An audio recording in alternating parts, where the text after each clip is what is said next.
ஒரு வழியா இன்னைக்கு பாஜகவின் முன்னாள் தலைவரான அண்ணாமலை அவர்கள் தன்னுடைய அடுத்த அரசியல் பயணம் என்னவாறு இருக்கும், தன்னுடைய நிலைப்பாடு என்ன அப்படிங்கிற ஒரு விஷயத்த சமூக ஊடகங்கள் வாயிலாக நேரலை மூலமா மக்களுக்கு சில விஷயங்களை புரிய வச்சாரு. அதில் நிறைய விஷயமும் சொல்லியிருக்காரு. கிட்டத்தட்ட 25 வயதுல நான் அரசியல் அப்படிங்கிற ஒரு விஷயத்த ஆரம்பிச்சேன். இப்போ 17 வருஷம் ஆச்சு. நல்ல ஒரு அரசியல் அமைய வேண்டும் அப்படிங்கிற நோக்கத்தோட நான் தொடர்ந்து பயணிச்சுட்டு வர்றேன்.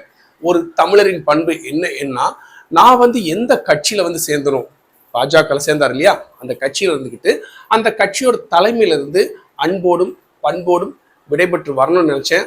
அதே மாதிரி கடந்த சில நாட்களுக்கு முன்னாடி நேரடியாக போய் பாரதிய ஜனதா கட்சியின் தலைமை, அதாவது பாரத பிரதமர் மோடி மற்றும் அமித்ஷா அவர்கள்ட்ட போய் சொல்லிட்டு அன்போடு பண்போடு பணிவோடு நான் என்னுடைய ஒரு தொலைநோக்கு பார்வை, ஒரு மிகப்பெரிய ஒரு விஷயம் அரசியலில் நான் செய்யணும், அதுக்காக உங்களுடைய ஒரு அனுமதி வேணும் அப்படிங்கிற அடிப்படையில் நான் அங்கேருந்து கிளம்பி வந்துட்டேன். இதுதான் தமிழர்களின் பண்பு அன்பு அப்படிங்கிற ஒரு விஷயத்த அவர் சொல்லியிருந்தாரு. அதே மாதிரி நான் வெளியே வந்துட்டேன். அவர் என்ன சொன்னார்னா, எனக்கு வயசு இப்போ 42, கிட்டத்தட்ட என்னுடைய 25வது வயதுல மறைந்த தேமுதிகவின் முன்னாள் தலைவரான விஜயகாந்த் அவர்கள் ஆரம்பிச்சார் இல்லையா தேமுதிக, அந்த கட்சியில கிட்டத்தட்ட ஒரு 3 மாசம் இன்டர்ன்ஷிப் அப்படிங்கிற ஒரு அரசியலை நான் கத்துக்கிட்டேன். அதற்கப்புறம் நான் அங்கிருந்து வெளிவந்து நிறைய பேர் நிறைய விஷயங்கள் சொன்னாங்க. கிட்டத்தட்ட 11 வருடங்கள் கழித்து நிறைய பேர் சொன்ன விஷயத்த வச்சோ இல்லை எனக்குள்ள தோன்றின ஒரு விஷயத்த வச்சோ பாஜகவில் நான் சேர்ந்தேன்.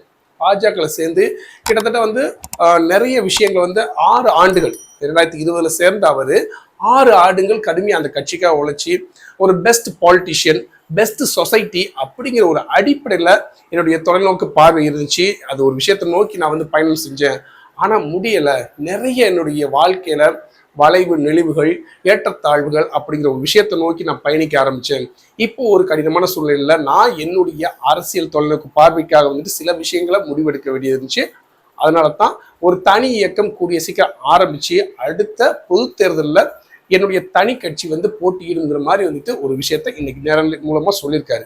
இது போக இன்னொரு ஒரு முக்கியமான விஷயத்த சொல்லியிருக்காரு. அதாவது இவர் பிஜேபியில் சேரலாம், பாஜகவில் சேரலாம்னு சொல்லி அண்ணாமலை அவர்கள் முடிவெடுத்த பொழுது சேர்றதுக்கு ஒரு நாளைக்கு முன்னாடி அப்பத்தான் நம்ம சூப்பர் ஸ்டார் ரஜினிகாந்த் அவர்கள் தனி கட்சி, ஒரு புதிய கட்சியை ஆரம்பிக்க போறதா தகவல் கொடுத்தாரு. அப்போ அண்ணாமலை அவர்கள் பிஜேபியில சேர்றதுக்கு ஒரு நாளைக்கு முன்னாடி ரஜினி அவர்கள் தொலைபேசியில் தொடர்பு கொண்டு நல்ல பழக்கம் இருக்கு.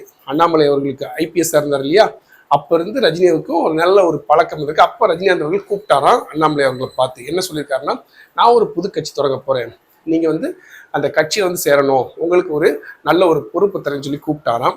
அப்போ ரஜினிகாந்த் அவர்கள்ட்ட அண்ணாமலை என்ன சொல்லியிருக்காருன்னா, தவிர்க்க முடியாத காரணங்களால நான் உங்க கட்சியில சேர முடியாது, நான் பிஜேபியில சேரணும் அப்படிங்கிற ஒரு விஷயத்த சொல்லிட்டு அவர் ரஜினியோட கட்சியில இணைய முடியாம போயிருச்சு அப்படிங்கிற விஷயத்தை முன் வச்சிருக்காரு.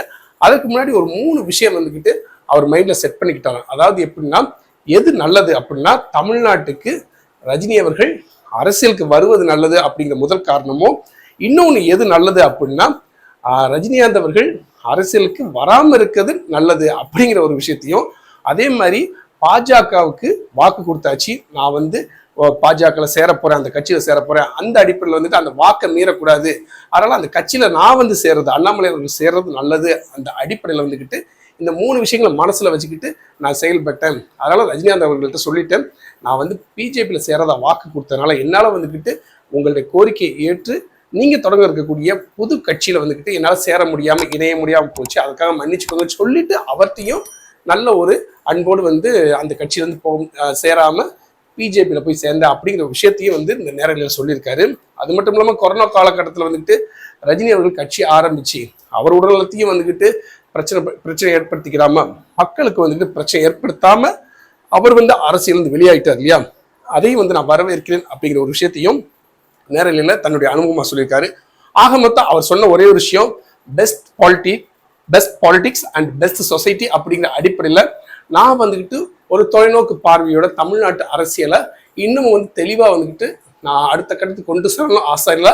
நான் ஒரு தனி கட்சிங்கிற ஒரு விஷயத்த நான் மையமா வச்சு பிஜேபியில கிட்டத்தட்ட 6 ஆண்டுகள் 17 வருஷம் அடிப்படையில் அரசியல் அனுபவத்துல 6 ஆண்டுகள் கடுமையா பிஜேபிக்காக உழைச்சிருக்கேன். இப்போ அந்த பிஜேபியிலேருந்து விலகி அன்போடும் பண்போடும் பிஜேபியோட தலைமையிட்ட சொல்லிட்டு நான் வந்து விலகிவிட்டு இனி என்னுடைய ஒவ்வொரு நகர்வுகளையும் ஒவ்வொரு செயல்பாடுகளையும் ஒவ்வொரு திட்டத்தையும் நான் மக்கள் முன்னாடி கண்டிப்பாக ஷேர் பண்ணுவேன். இந்த ஒரு விஷயத்துக்காக நான் காத்திருந்தேன். என்னுடைய செயல்பாடுகள் என்னுடைய திட்டங்கள் எல்லாத்தையுமே உங்கள்கிட்ட இன்னைக்கு நான் சொல்லிட்டேன். ஸோ அடுத்து ஒவ்வொரு விஷயத்தை உங்ககிட்ட ஷேர் பண்ணுறாங்கிற மாதிரி வந்துட்டு தன்னுடைய நேரலையில் பாஜகவின் முன்னாள் தலைவரான அண்ணாமலை அவர்கள் தெளிவாக சொல்லிட்டாரு. ஸோ அவருடைய அடுத்த புது கட்சியோட பேர் என்ன, அடுத்த விஷயங்களை கூடிய சீக்கிரம் கண்டிப்பாக அடுத்த நேரலில் சொல்றாரா இல்லை செய்திகள் கூட்டத்தை சொல்றாருங்கிற பொறுத்து பார்ப்போம்.